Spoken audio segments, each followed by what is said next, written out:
Hello class 10th, how are you. आज हम start करते हैं। हमने पिछली बार छोड़ा था ट्रिग्नोमेट्री हम पढ़ रहे थे, और आज हमें जो है ना क्या पढ़ना है, ट्रिग्नोमेट्री के बारे में पढ़ना है कि जो एंगल ऑफ रेफरेंस होता है थीटा, अगर इसकी ना डिफरेंट वैल्यूज हो एंगल की, जैसे 0 डिग्री, 30 डिग्री, 45 डिग्री, 60 डिग्री और 90 डिग्री, तो इन एंगल्स में डिफरेंट ट्रिग्नोमेट्रिक रेशियोज की वैल्यू कितनी होती है ना। जैसे हम कहें साइन थीटा होता है परपेंडिकुलर अपॉन हाइपोटेन्यूज, लेकिन अगर थीटा 0 डिग्री है तो कुछ और होगा, थीटा 30 डिग्री है तो वो रेशियो चेंज हो जाएगा। तो उसके बारे में हमें आज पढ़ना है कि किस तरीके से ना इन एंगल्स के साथ ट्रिग्नोमेट्रिक रेशियोज अपनी वैल्यू को चेंज करते हैं।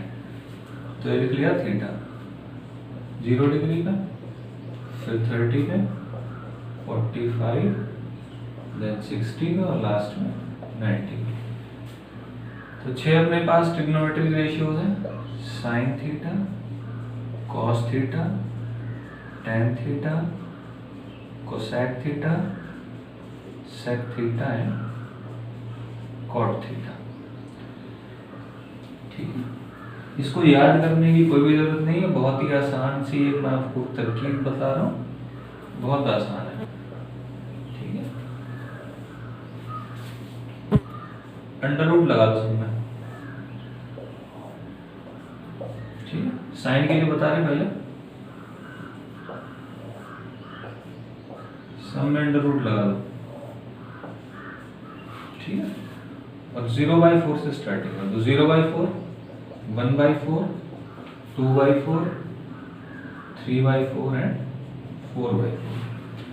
तो 0/4 कितना हो गया? 0, और 0 का रूट वापस क्या हो जाएगा? 0। तो sine theta is 0 when theta is 0 degree. 1/4 का रूट करोगे तो 1/2, मतलब अगर थीटा 30 डिग्री होगा मतलब sine 30 degree equal to 1/2। Root 2/4 ये कैंसिल करोगे 1/2 आएगा रूट का, 1 का रूट 1 हो गया और नीचे क्या आ गया? रूट 2। 3 का रूट 3 और 4 का रूट हो गया 2। ये 4/4 1 हो जाएगा, 1 का रूट 1। तो sine 0 is 0, sine 30 is 1/2, sine 45 is 1/√2, sine 60 is √3/2 and sine 90 is 1। ठीक, अभी cos थीटा के लिए कुछ नहीं करना है, इसे घुमा दो बस, मतलब ये 0 से 90 गए जैसे, ऐसे ही 90 से 0 ये वैल्यू उल्टी लेके उतार दो। ये जो 1 है यहाँ लिख दो, यहाँ लिख दो √3/2, यहाँ 1/√2, फिर आगे 1/2 और आगे 0। अच्छा, tan थीटा के बारे में लिखने से पहले एक बात सुन लो कि sin थीटा कितना होता है? Perpendicular upon hypotenuse. cos theta कितना होता है? Base upon hypotenuse. अगर मैं sin थीटा को cos थीटा से डिवाइड करता हूं तो क्या होगा? हाइपोटेन्यूज से हाइपोटेन्यूज कैंसिल हो जाएगा, क्या बचेगा? Perpendicular upon base. और sin theta upon cos theta is equal to perpendicular upon base आ गया, और परपेंडिकुलर अपॉन बेस किसका फॉर्मूला था? tan थीटा का। तो sin थीटा और cos थीटा का जो रेशियो होता है that is equal to tan theta. तो sin theta upon cos theta मतलब 0/1 इज 0, 1/2 अपॉन √3/2, 1/√3। इसको इससे डिवाइड करो 1, इसको इससे डिवाइड करोगे तो 2 और 2 कटेंगे, √3/1 मतलब √3 आ जाएगा, और 1/0 ये होता है नॉट डिफाइंड। ठीक है, कोसेक थीटा की बात करी जाए तो जब आपने आपको कल बताया था ना वो एक फॉर्मूला पंडित बद्री प्रसाद हर हर बोले वाला, याद है? पंडित बद्री प्रसाद हर हर बोले, sine theta, cos theta, tan theta, cosec, sec, cot. तो देखो साइन था p/h, कोसेक था h/p, मतलब साइन और कोसेक एक दूसरे के रेसिप्रोकल है। तो 0 का अगर रेसिप्रोकल करा जाए तो नॉट डिफाइंड, 1/2 का रेसिप्रोकल 2, 1/√2 का रेसिप्रोकल √2, √3/2 का रेसिप्रोकल 2/√3 और 1 का रेसिप्रोकल 1। अब बात करते हैं सेक थीटा की। तो सेक देखो किसका रेसिप्रोकल है? कॉस का। 1 का रेसिप्रोकल 1, इसका रेसिप्रोकल 2/√3, इसका √2, इसका हो गया 2 और 0 का हो गया इनफाइनाइट। ठीक है, उसके बाद कॉट की बात कर लेते हैं। तो कॉट किसका रेसिप्रोकल था? tan का। tan थीटा का रेसिप्रोकल था कॉट थीटा। तो tan 0 is 0, कॉट 0 होगा इसका रेसिप्रोकल, मतलब नॉट डिफाइंड। इसका रेसिप्रोकल हो गया √3, इसका हो गया 1, इसका हो गया 1/√3। जिस तरीके से 0 का रेसिप्रोकल नॉट डिफाइंड है, तो नॉट डिफाइंड का रेसिप्रोकल होता है 0। ठीक है, तो इस नॉट डिफाइंड का रेसिप्रोकल हो गया 0। ये कितने एंगल्स पे ये 6 ट्रिग्नोमेट्रिक रेशियोज हैं, इनकी वैल्यूज ये होती है। ये आपको बहुत बड़ा सा लग रहा होगा, लेकिन जैसे जैसे आप क्वेश्चंस में इन सब का यूज करते रहोगे, ये आपको खुद ब खुद याद हो जाएंगे, याद करने की जरूरत नहीं है। कैसे इसको हमें बनाना है ये आप सीख गए होंगे।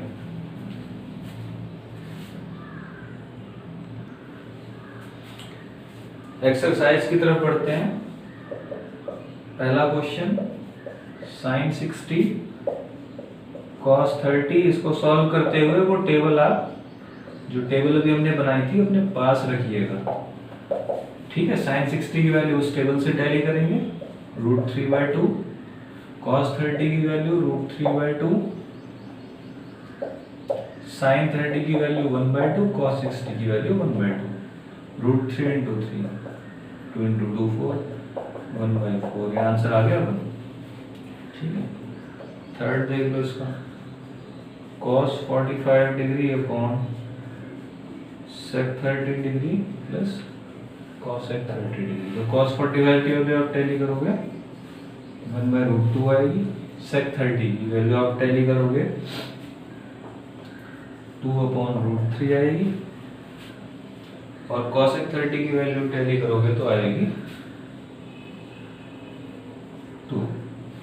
इसको सॉल्व करेंगे, 1/√2 अपॉन 2 + 2√3, और ये अपॉन में √3। ठीक है ना, ये ऊपर चला जाएगा, √3/√2 × 2 + 2√3। आपको याद रखना है, कभी भी आप कोई आंसर जो फाइनल आंसर लाओ ना, तो कभी भी डिनोमिनेटर को एक इरेशनल नंबर बना के मत छोड़ो, हमेशा उसको क्या ध्यान रखना है, रेशनलाइज कर लो। तो पहले तो √2 को रेशनलाइज कर लो। तो √2 को रेशनलाइज करने के लिए ऊपर नीचे √2 की मल्टीप्लाई करनी पड़ेगी, √2 × √2 हो जाएगा 2 + 2√3। ठीक है, अभी ये √6 और ये 2 तो अलग रख लो, बचता है हमारे पास 1/2√3 + 2। इसको रेशनलाइज करना है। तो पढ़ा था हमने पिछली क्लास में कैसे रेशनलाइज करे जाते हैं डिनोमिनेटर। कैसे करते हैं, इसके कॉन्जुगेट से मल्टीप्लाई करा दो, मतलब 2√3 - 2 से, √6 × 2√3 - 2, और ये नीचे 2 भी है हमारे पास, a + b × a - b, a² - b²। तो 2√3 का स्क्वायर कितना हो जाएगा, 4 × 3 12, और 2 का स्क्वायर हो जाएगा 4, 12 - 4 मतलब 8 × 2 16, तो √6। यहाँ से 2 चाहे बाहर ले लो, 2 को बाहर कॉमन ले लिया, बचता है √6 × √3 - 1 अपॉन 8 × 2 × 8 है ना, ये कैंसिल हो गया।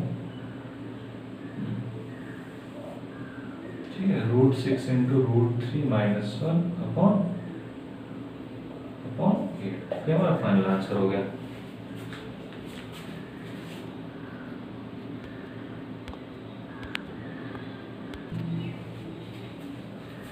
तो फर्स्ट के जो बचे हुए पार्ट है वो अपने आप ट्राई कर लेना, it's not a big deal. बस क्या है कि वैल्यू रखनी है और सॉल्व करना है। अलजेब्रा स्ट्रांग होना चाहिए आपका, रेशनलाइज करना सब आना चाहिए। सेकंड क्वेश्चन की तरफ बढ़ते हैं हम। जो फर्स्ट पार्ट है 2 tan 30 अपॉन 1 + tan² 30। ठीक है ना, कल भी बताया था tan स्क्वायर 30 का मतलब है tan 30 का स्क्वायर। तो tan 30 की वैल्यू जब आप अपनी उससे देखोगे ना टेबल से, तो वो है 1/√3, और ये इसका स्क्वायर है tan 30 का, तो 1/√3 का हो गया स्क्वायर। तो 2/√3 अपॉन 2 प्लस 1/3, 3 2 6 प्लस 1 7, 7/3, और ये 2/√3। 2/√3 इंटू 3/7, ऊपर हो गया 6, नीचे 7, इस √3 बचा ना, ये √3 बताया था आपको कि डिनोमिनेटर कभी भी इरेशनल ना छोड़ना। तो इस डिनोमिनेटर को रेशनलाइज करने के लिए हमने ऊपर नीचे √3 से मल्टीप्लाई कराई, ठीक है। तो नीचे हो गया 3, ऊपर हो गया √3, और ये 7। कुछ गड़बड़ है क्या भाई? 2 tan 30, 2 into 1/√3, ओहो 1 था यहाँ पे भाई, सॉरी ये 1 था। अब ये हो जाएगा 3 + 1 4/3, इधर 4 हो जाएगा, ये तो कैंसिल कर देते हैं, 3/2 आता है अपने पास, 3/2, ठीक है। फिर अपने ने क्या किया, इसको रेशनलाइज किया, 3/2 इंटू √3/3, ये 3 से 3 कैंसिल हो गया, कितना बचता है √3 अपॉन, ये sin 60 की वैल्यू है, हाँ सही है, sin 60 की है, cos 60 नहीं है, tan 60 नहीं है, sin 30 भी नहीं है, ठीक है। तो ये वाला ऑप्शन सही हो जाएगा, ठीक है। फिर अगला वाला देखते हैं, इसी का जो सेकंड पार्ट है, 1 minus tan square 45 upon 1 plus tan square 45। तो tan 45 की वैल्यू आप टेबल से देखोगे वो है 1 माइनस 1 का स्क्वायर, 1 प्लस 1 का square, 0/2, this will be equal to 0। तो डी वाला ऑप्शन सही हो जाएगा, ठीक है।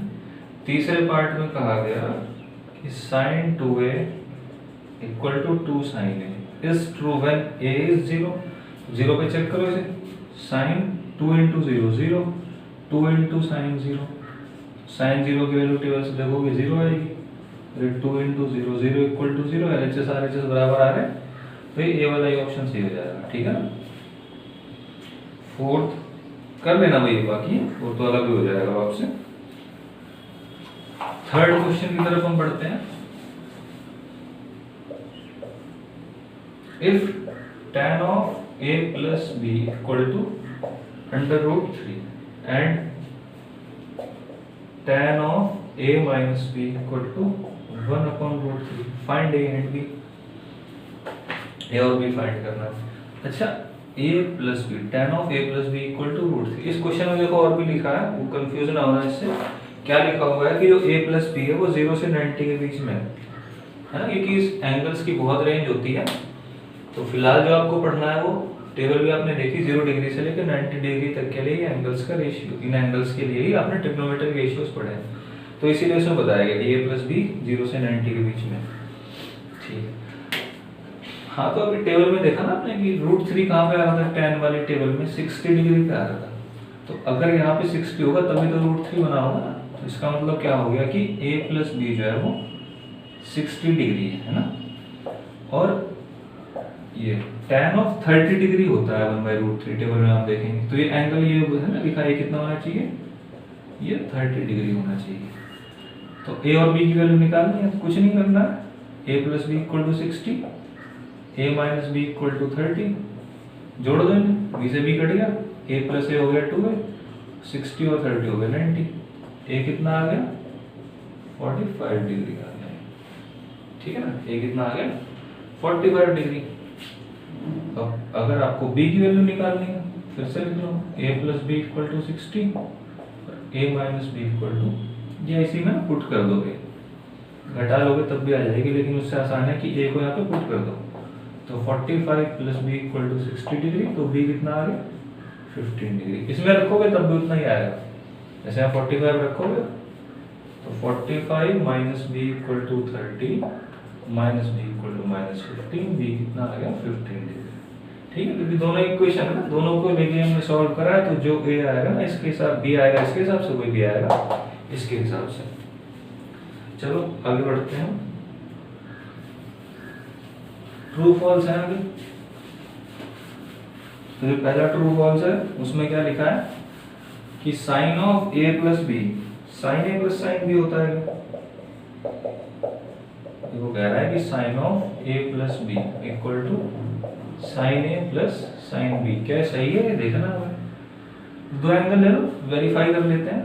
ए 60 ले लो, बी 30, तो साइन 60 प्लस 30 इसके हिसाब से होता नहीं, पता नहीं होता है कि नहीं होता है। इसके हिसाब से क्या होना चाहिए, साइन 60 प्लस साइन 30 है ना। साइन 60 हो गया √3/2, साइन 30 हो गया 1/2, ये बन गया √3 प्लस 1/2।